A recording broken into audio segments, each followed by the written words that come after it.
This is our first webinar of 2025. I'm Amanda Napper. I am the co-chair of the Niagara Peninsula branch of Ontario Ancestors. If you've been in a webinar before, you've probably seen me, but if you haven't, welcome. Nice to meet you. I'm just going to filter through a few basic things that I add at the beginning of every webinar so that you can understand where we're at. It's membership season. It's always membership season. We do appreciate your support, and we'd love for you to support the Niagara branch specifically. So if you are renewing your membership or becoming a new member, please do check the Niagara branch. It allows you many member benefits, including access to Niagara specific resources. Our volunteers are very amazing volunteers, some of whom are on tonight. Provide you with assistance with breaking your genealogy brick walls.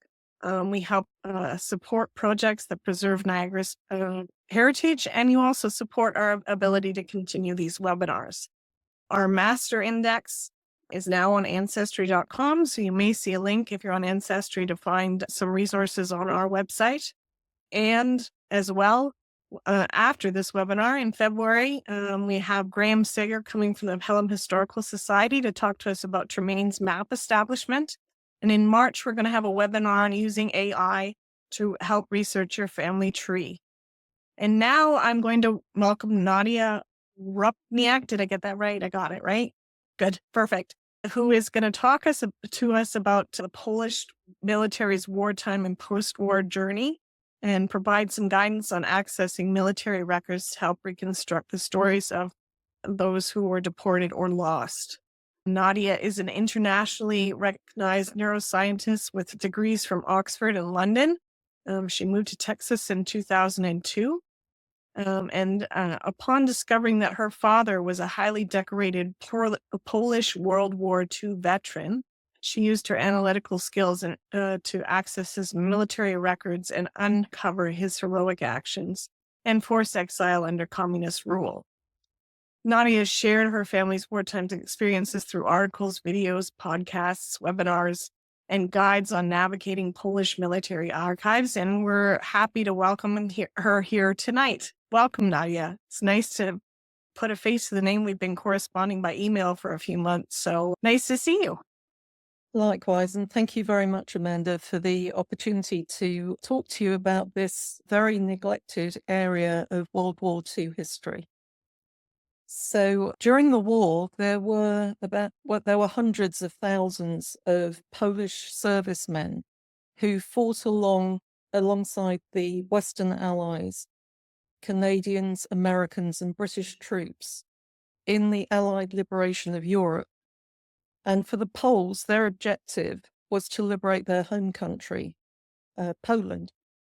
But the way the war ended was actually a tragedy for them, because at Yalta, Roosevelt and Churchill allowed Stalin to annex half of Poland, and he installed a communist government in the rest. And that made it unsafe for men like my father to be able to return back to Poland, and I'll explain exactly why that was in this presentation.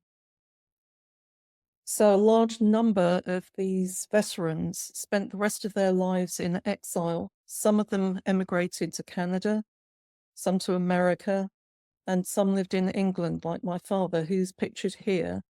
And that's me as a baby, so it's a very old photo. They also emigrated to lots of other countries. They can be found all over the world. Now, many of these veterans experienced a great deal of trauma during the war, and I'll also talk about that today. And their families often were the victims of reprisals because these men had dared to fight in the defense of their country and wanted to liberate it from enemy occupation. And as a result of that, a lot of veterans, Polish veterans, never spoke to their children about their experiences during the war.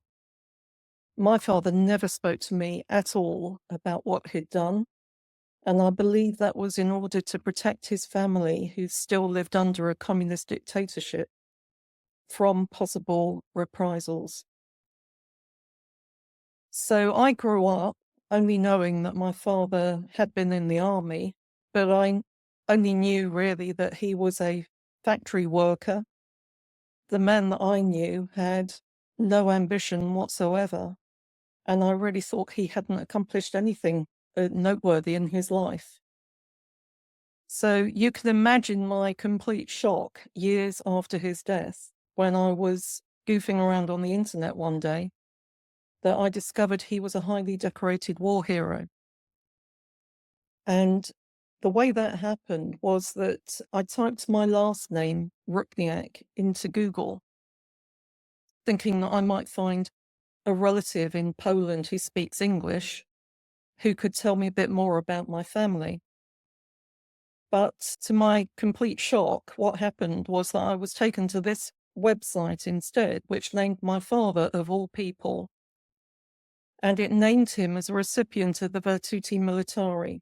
Now, this was Poland's highest military honor for heroism, equivalent to the American Medal of Honor or the Canadian Victoria Cross.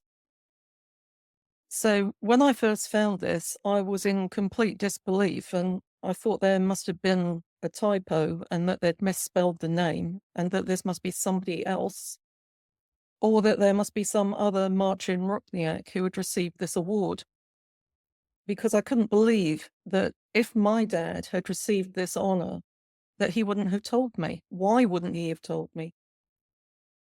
So I contacted the curator of the website, Professor Veselovsky, and I asked him if he could verify the accuracy of the information on his website.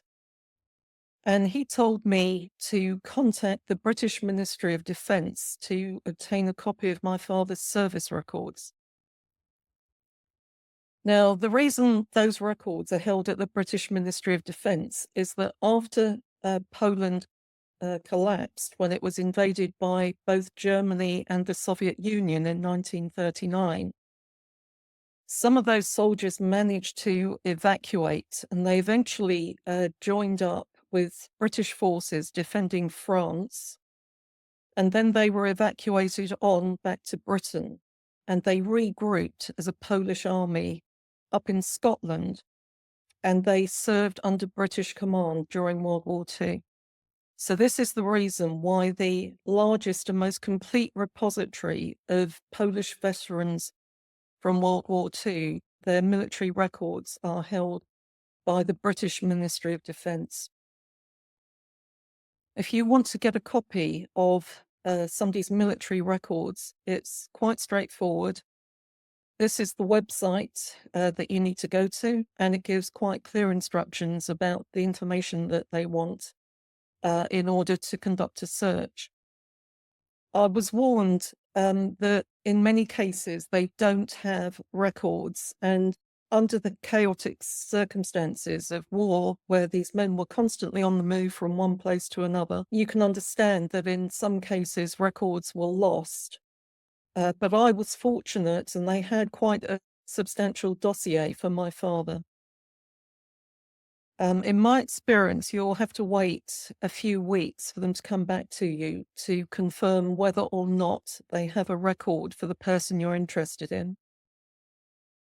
But I'm afraid that after that, you might have to wait a very long time, up to a year, to actually receive the records. And I think this is just a symptom of the chronic understaffing of the records department. So there are going to be some other art that I'm going to talk about, which also hold military service records for these men. And what I would recommend is that while you're waiting for the MOD to come back to you, that you explore those other archives too. And also, if the MOD says that they don't have any records, you shouldn't give up, because you may well find documents in other places. So when I received the service records from the although I don't speak Polish, I saw at once the words Virtuti Militari, my father's name, obviously. And on other pages of this document was his photograph, which I recognized, as well as a handwritten diary that described his actions during the invasion of Poland. I had this document translated into English, which was actually quite expensive, and these days it may be possible to do that yourself using automatic translation apps, but these documents have a combination of typed text and handwriting. And in my experience, I have not found a AI app that's capable of intelligibly converting handwriting in Polish into text that makes any sense. So I have tried that and didn't find it was very successful. When I got the English translation back, I read that he had been awarded the Virtuti Militari for acts of outstanding bravery during the September campaign of 1939. But I was somewhat disappointed, I have to say, when I was reading these records, because I suppose I'd hoped that it would read something like a biography that would tell me about the life and times of this man. And it didn't read like that at all. It was a list of dates and places that meant absolutely nothing to me. And so it was really just a starting point from which to conduct further research. And this is something that has taken me a very long time, I mean, decades, to use books, websites, to meet with people in person who are subject matter experts, to try and put together his experience in a relatable way. So I'm going to tell you a bit about how I went about doing that. So the first thing I thought when I was looking at this mound of paper was, how on earth am I ever going to make any sense of this? And then it dawned on me that my father had trained at an artillery officers' school right before the war broke out. And this is a photograph of that establishment. And I thought, well, if I could go to Poland and visit this academy, then surely there would be somebody there who would know all about the kind of training that my father had undergone. And maybe I could show him my father's service records and he'd be able to tell me more about what he'd done and why he'd been awarded the Virtuti Militari and also a host of other military decorations besides that. Now, during World War II, most of Poland's military establishments were flattened to rubble by the Germans and the Soviets between them. And along with those buildings, the personnel records were largely also destroyed. And this is why the British Ministry of Defence remains the most complete, but not the only, archive for these service records. Now, I was particularly lucky in my father's case because this establishment that he attended is in a part of northwest Poland that historically Germany believed was actually German territory. And so when they invaded, they preserved this city intact. And so this building still stands. It's still in use as a Polish military base. And so I contacted the camp commandant and explained that my father had trained there before the war and could I come and visit to, get a better idea of the kind of training he would have undergone. So he gave me permission, and when I arrived, he introduced me to a military historian who took me to a small museum that they have on the grounds of that academy. And he showed me one of their prized possessions, which is this. It's an anti-tank gun that was actually used by the Polish army during the defense of Poland in 1939. And after reading my father's service records, which this historian was extremely impressed to read, he told me that my father's position was a fire officer and that he would have been responsible for commanding the fire from a number of these anti-tank guns. Each of the guns was manned by a 6-person crew.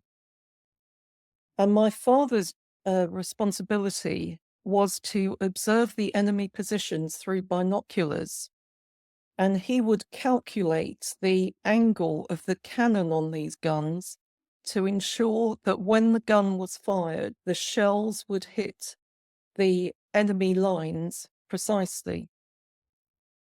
And that calculation was extremely critical because the range of these guns was similar to the range of the enemy tanks that they were firing on.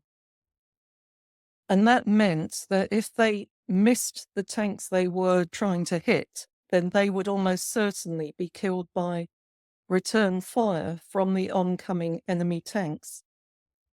So the life of all of these crews, as well as my father's own life, depended on his ability to perform these calculations using trigonometry. Now, the historian told me that usually these the anti-tank guns, were positioned in a concealed location behind a tree line or bushes or something like that, so that they weren't obviously visible to the enemy. But he told me that he read in my father's service record that the reason he'd been awarded the Virtuti Militari was that he had ordered his guns into an open, exposed position from which they waited for the enemy tanks to come into range, and then he gave the order to fire. That was an extremely dangerous and heroic thing that they did, and that was why he was awarded the Virtuti Militari. Now, that battle actually took place on the second day of the invasion, the 2nd of September 1939. And it took place in a place called Jordanov. This was on the outskirts of the historic Polish city, Krakow. And my father's brigade had been sent there to try to slow down the advance of the German troops who were flooding across Poland's western border. Now, what's written in his military record is that there was an attack on this date from a column of 200 German tanks that overran the Polish observation posts. And my father and his crews, who took up this open exposed position, were able to destroy 10 of those German tanks, and it caused them to break their advance and retreat.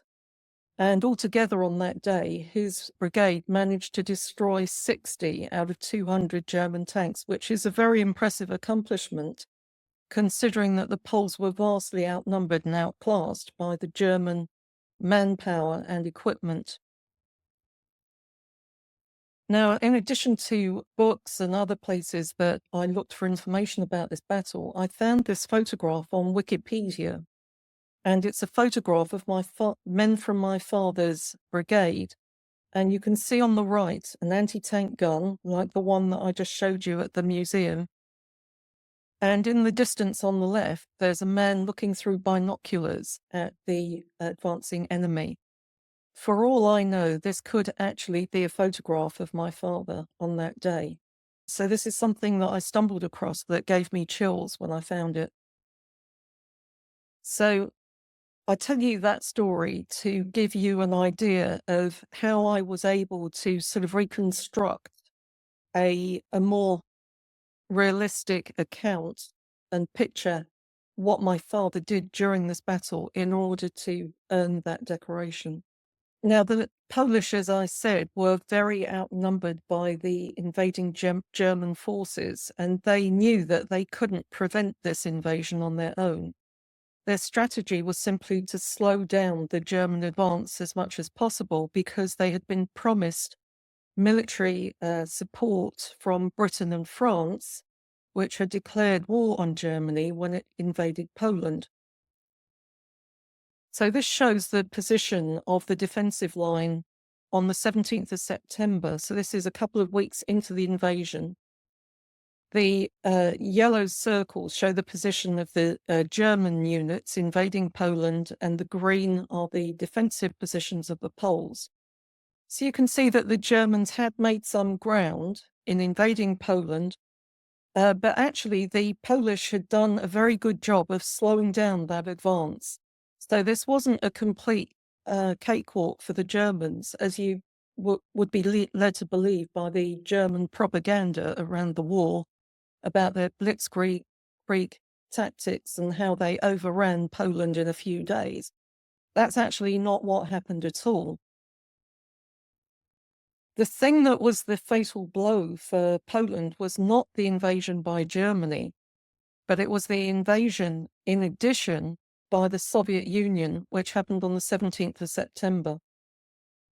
So all of Poland's defensive forces were deployed to the west of Poland to meet the incoming German troops. And it left their eastern border with the Soviet Union completely undefended. On the 17th of September, about 1 million Soviet troops walked right in with no resistance whatsoever. And this meant that the Polish army was completely overwhelmed. They couldn't possibly fight two such large armies on two fronts. And so, very reluctantly, they were given the order to evacuate. And they were told to evacuate through the southeastern borders into the friendly countries of Hungary and Romania. Now, on that day, my father happened to have been fighting on the outskirts of this city, Lwów, in southeast Poland. This was actually the region where my father was born, and he had family members who still lived there. So you can imagine that the order to withdraw and leave them defenseless against two tyrannical regimes like this must have been taken with a very heavy heart indeed. But because my father was fighting relatively close to the Hungarian border, he was one of the lucky ones who was able to escape. And these Polish soldiers made their way over to France, where they regrouped. Their intention was not to abandon Poland at all, but to regroup and then launch a counteroffensive to liberate their country from France. Now, that didn't happen because France was then invaded by Germany. And so the Poles ended up being evacuated to Great Britain, and hence they then served under British command for the rest of the war. Now, I'm going to leave my father's story there for now. There's a lot more that I could tell you besides what I have, but I want to turn my attention to what happened to all of the defenseless people that were trapped here in the east of Poland and who weren't able to escape. So among the Polish soldiers who were trying to get out of Poland, who were in that eastern region that had been invaded by the Soviet Union, there were around 200,000 soldiers, and of them, about 22,000 were officer rank. And those officers were arrested and executed in a mass execution known as the Katyn massacre. That was one of the most heinous war crimes of World War II.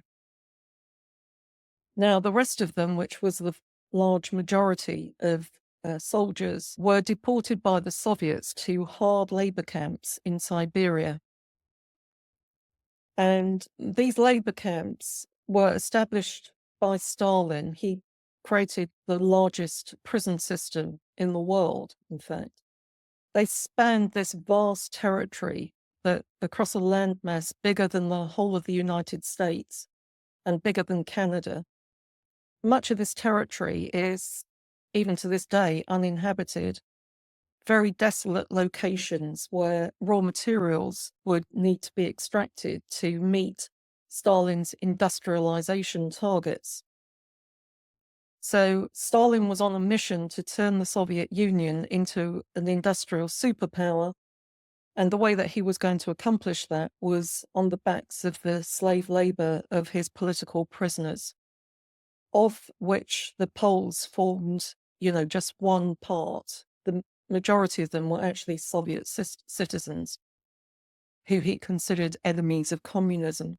Now, many of these prisoners were sent to fell timber. So there are lots and lots of gulag camps where the prisoners were sent to fell trees because this was an essential raw material that was used to support his construction project. So he needed to have an infrastructure to transport goods. So he had an aggressive policy of building canals, highways, and railroads across this whole terrain. And in addition to that, there were other natural resources like iron in particular and various metals that the prisoners were also sent to other gulags to mine. Being sent to the gulag was basically a death sentence, because life expectancy here was only about 2 years.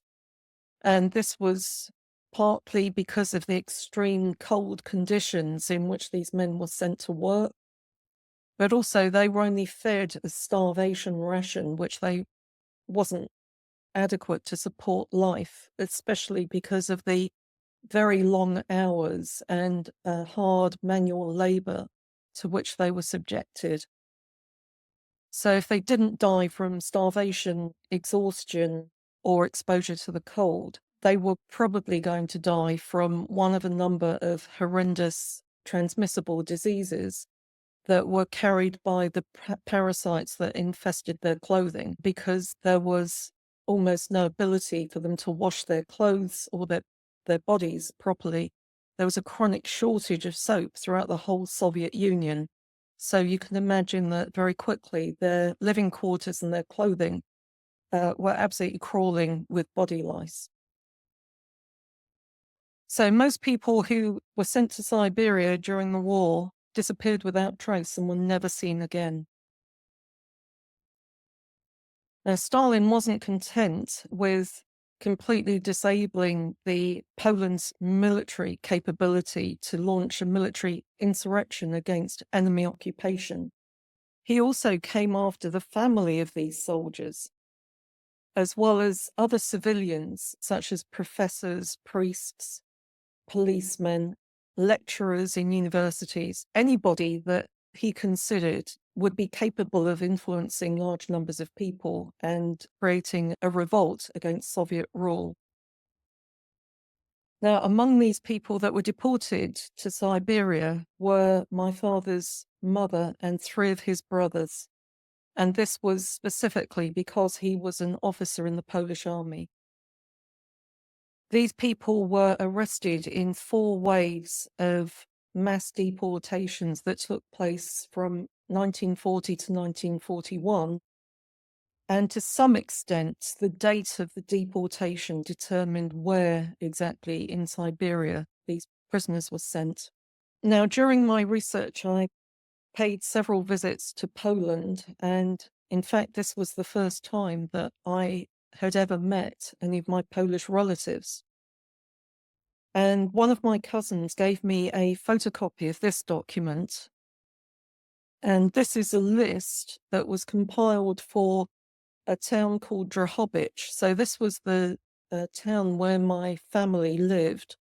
Over here, you can see the name Rukniak. And here's my grandmother, Maria, and her sons, Mikhail, Ludwig, and Yusuf. And they were all deported Siberia on the 13th of April, 1940. Now, that date is important, and I'll explain why it's significant in a moment. I believe that lists like this must have been compiled for any number of Polish cities in the east of Poland where people were deported to Siberia. If you happen to have a relative who lived in this district and you're interested in reading this list for yourself, it's got thousands of names on it, then you can download this document from my website down here. Now, of those 4 relatives who were deported to Siberia, the only one that survived that ordeal was my uncle Yusuf, who's shown in this photograph. He was just 16 years old when they were arrested. And he actually, after the war, emigrated to Canada and lived in Toronto. But because I grew up in England, I never met him. But my cousin did travel to Canada and heard his account of the deportation. So what Yusuf told him was that when they arrived at the railway station to be put onto the deportation trains, the family was split up, and he didn't know where his mother or his brother Mikhail had been sent. But he and his brother Ludwig were both sent to the same timber logging camp. Working in these camps was very, very hard manual labor. the prisoners had to saw down trees manually using saws, and then they had to chop off all of the branches and saw the trees into logs of a specified length, ready for collection. They worked very long hours out in the forests, often in freezing temperatures. What Yusuf told my cousin was that Ludwig died at this timber logging camp. When they were working out in the forest one day, he was attacked and killed by a bear. So this sounds absolutely horrific to me. I can't imagine what that must have been like for a young lad. Even if he didn't see that bear attack, I'm sure that he would have heard the screams. And as a result of that attack, he now found himself on his own in this camp. He also told my cousin that only a quarter of all the prisoners that started out at this camp survived. So the vast majority of them died at the camp. So although I had Yusuf's story, I didn't know exactly where they had been sent, and I had no idea where Maria or Mikhail may have been sent. So one of the websites that I found very informative is this one, Polish Exiles of World War II. And it has a link to an archive of the deportation trains that carried the Polish prisoners to Siberia. So in this list, I looked up the trains that had left Poland on the 13th of April 1940. And I found this list of 5 trains that went through the city of Lvov. So this was the capital of the region where my family lived. Of these 5 trains, 4 of them carried passengers. Each had over 1,000 prisoners on board. And all 4 of these trains ended up in the destination, which was a province of Kazakhstan. And in particular, half of these prisoners, well, more than half of these prisoners, ended up in a particular province known as Kostanayska. This is Polish for Kostanay.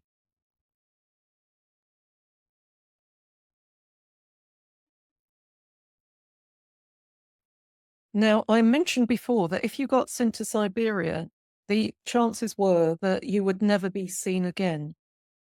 But in the case of these Polish prisoners, they had an extraordinary reprieve, some of them at least. And this miraculous escape that some of them managed to make was a result of Germany invading the Soviet Union in 1941. Up until that point, Hitler and Stalin had been allies and they had co-invaded Poland.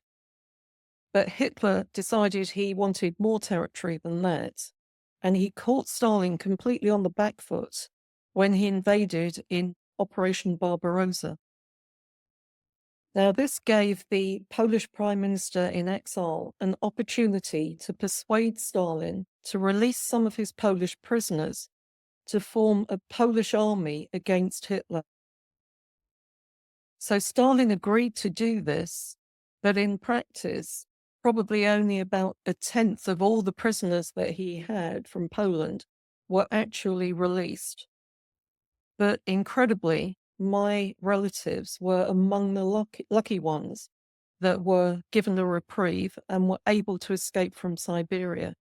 So this is a very dramatic story indeed, which I'm going to go into some detail about next.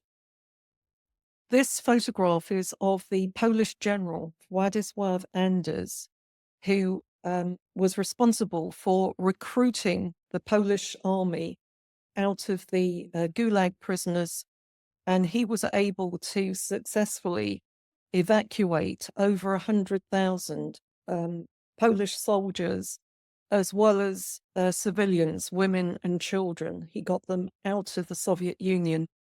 And this is how we know about the story, because there were survivors of this Gulag experience who were able to document their stories. Now, when these Polish prisoners first started showing up to enlist in Anders' army, he was shocked by the horrific physical condition of these men. They were wearing the rags of the uniforms in which they'd been arrested. Many of them didn't have shoes, and they were all emaciated, skeletal figures. Many of them were also very sick. And so he had these men document the experiences that they had undergone while they were detained in the Soviet Union.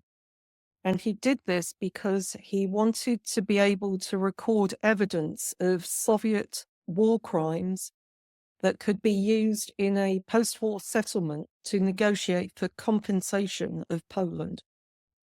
So that was his motivation. He collected stories of these soldiers on scraps of paper and in notebooks, and these original paper documents were stored in boxes that were numbered. And those original boxes and documents are currently archived at the Hoover Institute in America. Now, you don't have to go to the Hoover Institute to physically sift through the original records to search this collection. It's possible to search the collection online at this website here. But having said that, this is not the kind of archive that you can search in the conventional way that you might be expecting. So it has a search engine of sorts, but you can't just type the name of the person you're interested into this search engine and expect it to produce for you the relevant documents pertaining to that person.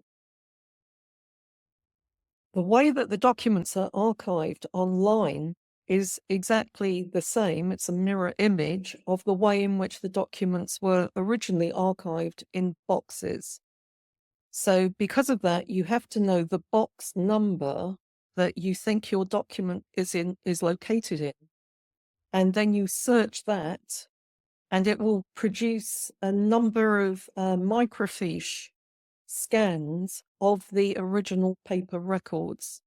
So once you're in the box, you then have to sort through each record individually until you find the one that you're looking for. And this is very time consuming.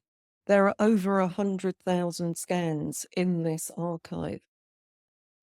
But having said that, I will say that there are some very unique and important historical records located here uniquely.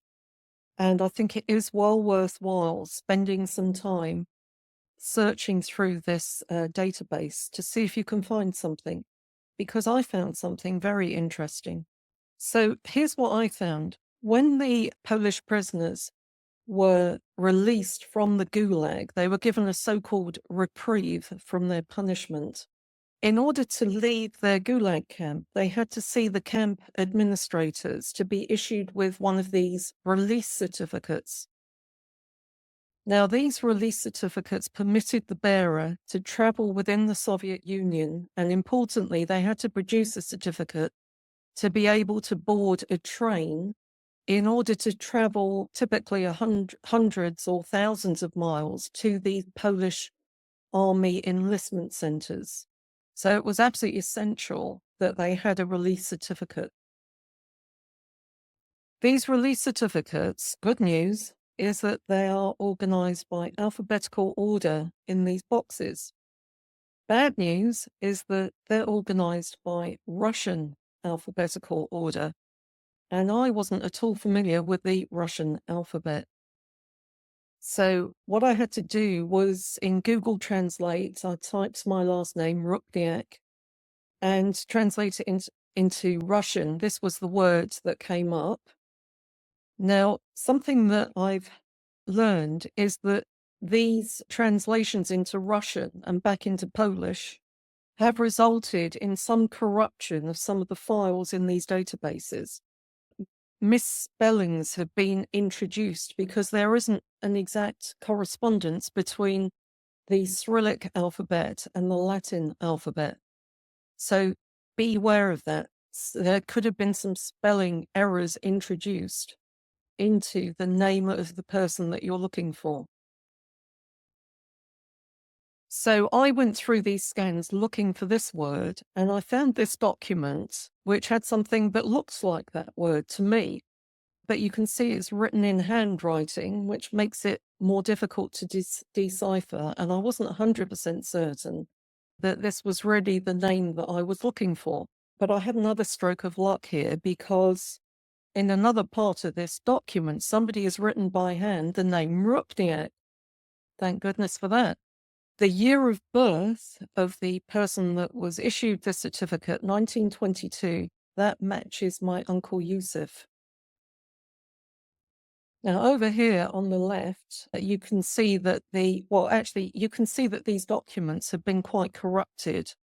They're very old, and you can imagine that people folded these pieces of paper and put them in their pockets. So there are blemishes on these documents where there are paper folds and other marks that have obliterated some of the wording, so they're not that easy to read.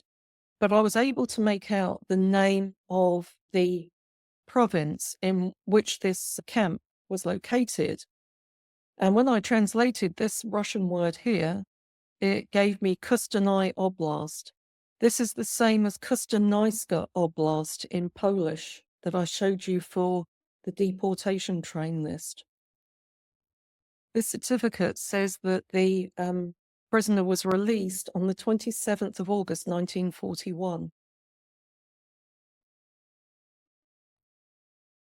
Anders began recruiting men into his army in the southwest of Russia here from August 1941. So that means that my Uncle Yusuf must have been one of the first recruits to sign up.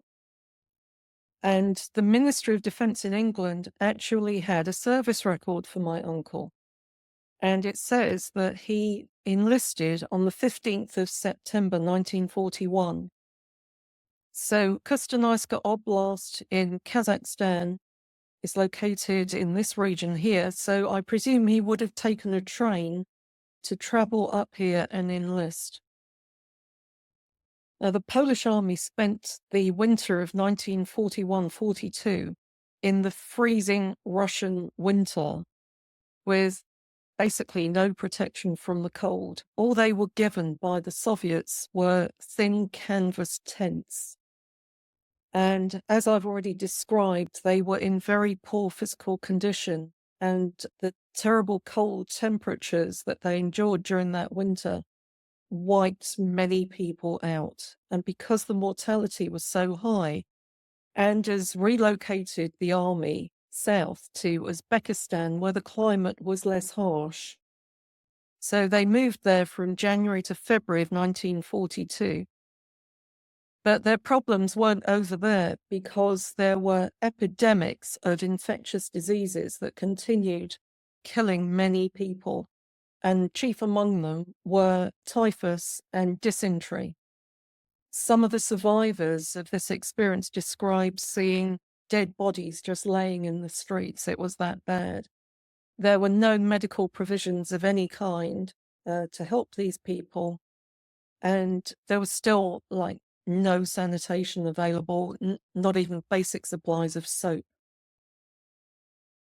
So because so many people were still continuing to die in the army, Anders requested Churchill to intercede on their behalf, and Churchill persuaded Stalin to allow this army to be evacuated out of the Soviet Union. They went east to the Caspian Sea.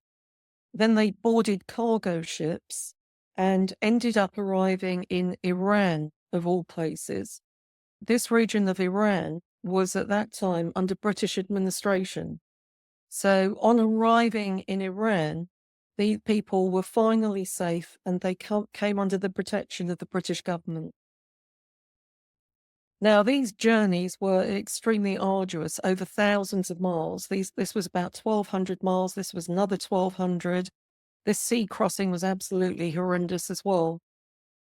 Each leg of this journey lasted about 6 days.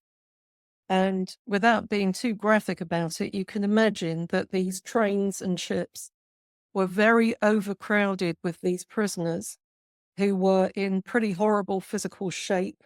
They hadn't been able to change their clothes for years. They were infested with parasites, and they couldn't control their bowels. So Yeah, there are some very graphic accounts of what this experience was like. And many of these poor people died en route. Now, this first part of the journey to Uzbekistan, I'll just mention that it traversed Kazakhstan. So, for the civilians that had been deported to gulag camps in Kazakhstan, this meant that many of them were able to join these military trains that were traveling south, and that's how a large number of the civilians were able to join Anders' army and reach safety. So that told me more or less what happened to Yusuf and to his brother Ludwig, but I still didn't know what had happened to his brother Mikhail. And much to my surprise, the British MOD also had a military record for Mikhail. So he was also one of the lucky ones that was able to get released from his camp and was able to enlist in Anders' army. This military record shows that he didn't enlist until April 1942, so this was quite a few months after Yusuf enlisted. And at this time, the army had been relocated to Uzbekistan. He enlisted in a different division from the one that Yusuf was in. Not long after he enlisted, though, he had to be admitted to hospital. And it says that he was still in hospital in August in a place called Kermen, and this is one of the army bases in Uzbekistan. Now, somehow he actually made his way to Iran, despite the fact that he was very sick. And in September, he eventually died there of kidney disease, and he's buried at a Catholic cemetery. On the right is a photograph of his grave that somebody took that I found on the internet. Now, my uncle did not have kidney disease at the time of his deportation, and there's no family history of kidney disease in my family. He was a healthy 36-year-old when he was arrested, and so I had to question how come he died of kidney disease after his deportation. And after digging around on the internet, I concluded that most likely he would have been sent to a mine, either to extract coal or metal, because it was well known that prisoners were exposed to some pretty nasty environmental toxins in those mines. And conditions in the mines were pretty appalling, even by gulag standards. So this still now left me not knowing what had happened to my grandmother Maria, the fourth deportee. And I was particularly concerned about her because she was 70 years old when she was deported, and Yusuf had said that she was separated from her sons, and so she must have travelled on her own wherever she was sent. Now, in one of my encounters with my Polish relatives, I was handed another one of these deportation lists. And at the time he gave it to me, I didn't think very much of it because I'd already seen one of these deportation lists before. So I put it away in a drawer for years. And then eventually I came across it again. And I noticed that it actually had some rather important information. So this list was compiled by an organization in Drohobych. So this was the closest town to where my family lived. And unlike the other deportation list, it names Maria on her own, not with her sons. So she was deported on the 13th of April, 1940, and it says she died in Iran. So incredibly, even my 70-year-old grandmother had managed to survive this deportation insofar as she reached safety in Iran, albeit she eventually died there. Now, something else that caught my eye is a bit further down the page on this list is the name Chuk. And it caught my eye because my father's best friend in high school was named Chuk. And I knew through an acquaintance in this family that his sister-in-law had been deported to Siberia along with her two young daughters. And what it says on this list is that one of those daughters died in Kazakhstan. Now, I also knew from one of the other websites that I'd looked at that 80% of all the Poles who were deported on the 13th of April were women and children, and that they were deported to Kazakhstan to work on collective farms. So this made me think that possibly my grandmother and this Chuk family travelled on the very same train. And even if they weren't on the same train, most likely they would have been taken to a similar destination. So another thing that I'd been told by this family acquaintance was that the surviving daughter from this deportation had written a book about their experience called Two Trains from Poland. And I was able to get a copy of this book, and I reasoned that whatever the experience was that that family had was probably pretty damn similar to what happened to my grandmother. And what's described in that memoir is how the Polish women and children were crammed into these wooden boxcars that were normally used to transport cattle. So they were piled into these boxcars at the train station. The doors were then locked.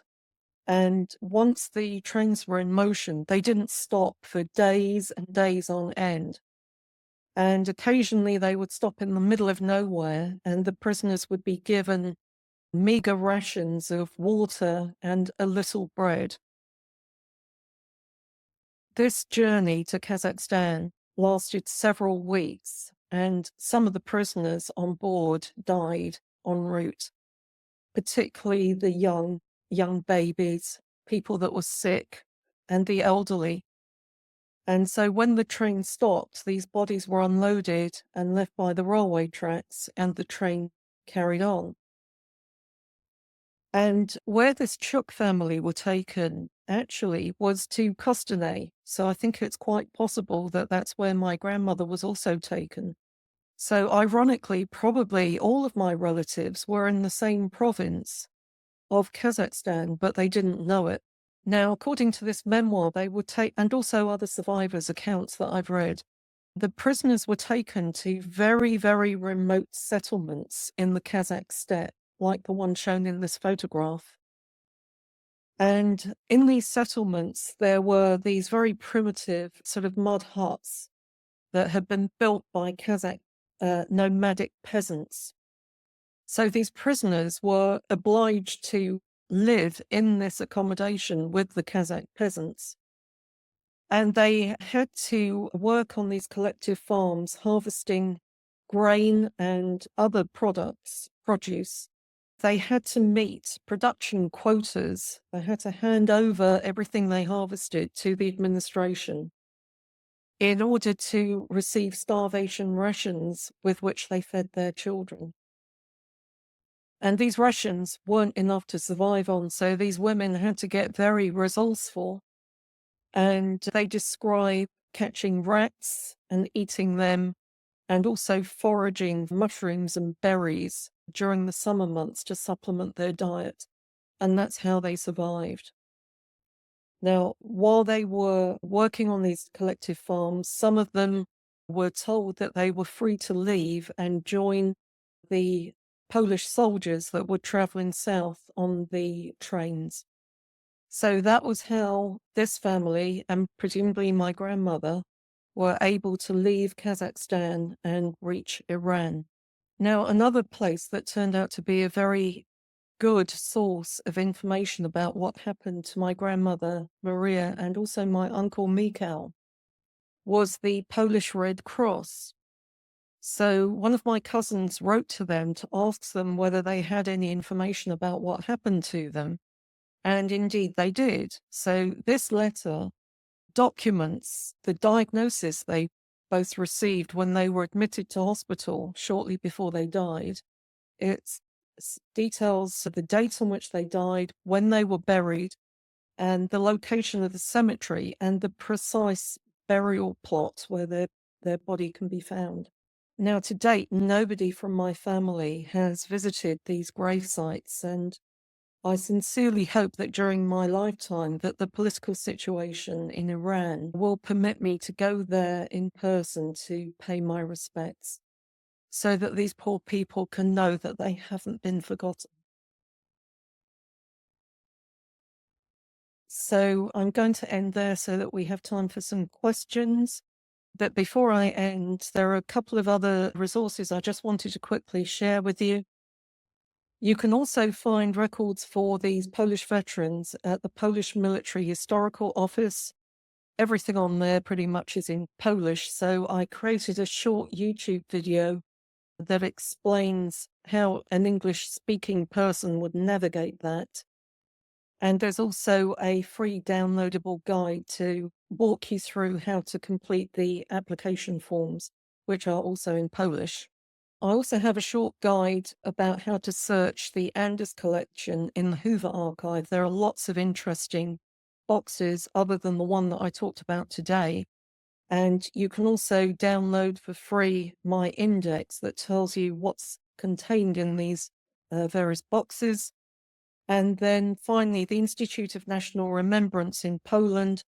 It's also possible to contact them to see if they have any information for your relatives. So with that, I'll turn it back to Amanda for questions. Nadia, what a journey your father had, and I'm sure it was very emotional for you to discover all that. I must admit I teared up at points during your presentation. So I mean, I just can't imagine having found that type of information about a relative and putting myself in their own place. And I certainly do hope that you do make it out to the cemetery to give your remembrance. We have a couple of questions. Greg has kind of it's in two parts on here. So he says that his grandfather came to Canada in 1911. He was Polish, 28 years old, married, and his grandmother joined him 2 years later. And he wondered how he would have been received once World War I started in 1914. I don't know if you can answer that about Polish Canadians in early World War One.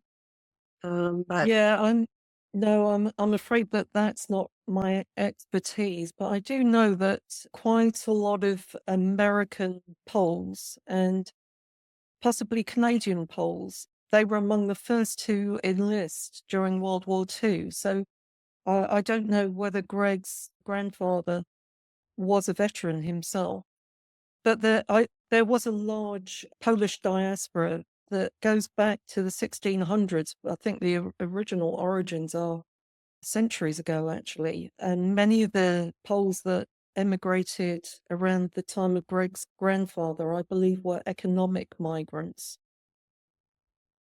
yeah, that's likely true. I have a number of Irish relatives who the same reason Mm. came because of the economics in Ireland. Tracy says she doesn't have a question, but it was a very emotional presentation and well researched. She says thank you. Joanne says also thank you for sharing your poignant story with us. Your father's courage is remembered as well as the terrible and heartbreaking circumstances of so many Polish citizens during and after the war. She's right. We never learned of this, and we're grateful for you for teaching us. I mean, there are certainly other horrific things that have happened in our past that we learn in school here, but this is certainly something that I as well have not had any background in. So it's something that's good and that we should be learning about, I think. Diana says it's a very helpful presentation. She admires your tenacity in your research and your quest for your family history. Margaret says fascinating. Thank you, Laura. Diana says, my mother's family were deported to France. Do you have any idea where she might find their records? So there were a lot of displaced persons after the war, millions of them, who had been taken by Germans to forced labor camps. I imagine that that's probably something that would explain where they ended up. although there was also a quite large Polish community of exiles that were living in France during the war. So these were other economic migrants who had left Poland and gone to live in France. And a lot of them worked in coal mines and such like. And I know about that because some of those men, when the war broke out, joined the Polish army. As for archives regarding what happened to these Poles in France, I'm sorry, I'm afraid that I don't know that specifically. But I mean, it's really quite astonishing what you can find on the internet. So I would be surprised if you couldn't track that down.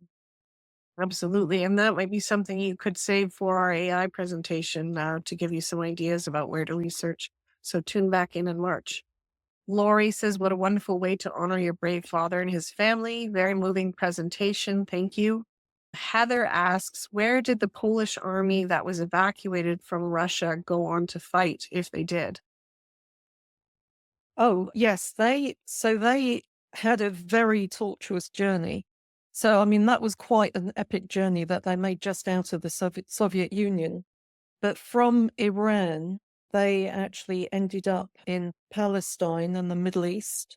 Then they went across to North Africa and they fought with the Allies in 1943, I think it was, the end of 43 or early 44, in the liberation of Italy.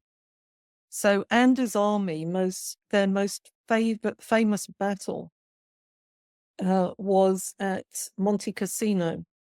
And this was where they broke through formidable German defenses at the Gustav line. And so it was a complete bloodbath. I mean, there were Allied armies from America and India and France and other countries who suffered horrendous casualties. And that whole operation was in peril until they finally sent in the Poles to spearhead, I think it was the fourth assault. And they managed to break through the German lines. They suffered very high casualties too. But yes, that is the defining battle of Anders' army that they are known for. And it's also, that battle is documented in General Anders' book called An Army in Exile. Perfect. Sonia says, I met a Ukrainian who lived in Poland, very close to the Polish border, whose father was taken prisoner by the Russians in World War II and sent to Siberia. He was able to go back home in the 1950s, and he had been hard working with food in Siberia, but many others evacuated with him died of starvation. It's an interesting story. Loretta says, thank you very much. Her father's family was also deported to Siberia, and her grandfather and oldest uncle were taken away, never to be seen again. Her dad fought under General Anders, but never talked about the war either. All I know is he used to shoot a cannon. Maybe he did something similar to your father. Thank you again. Your presentation is much appreciated.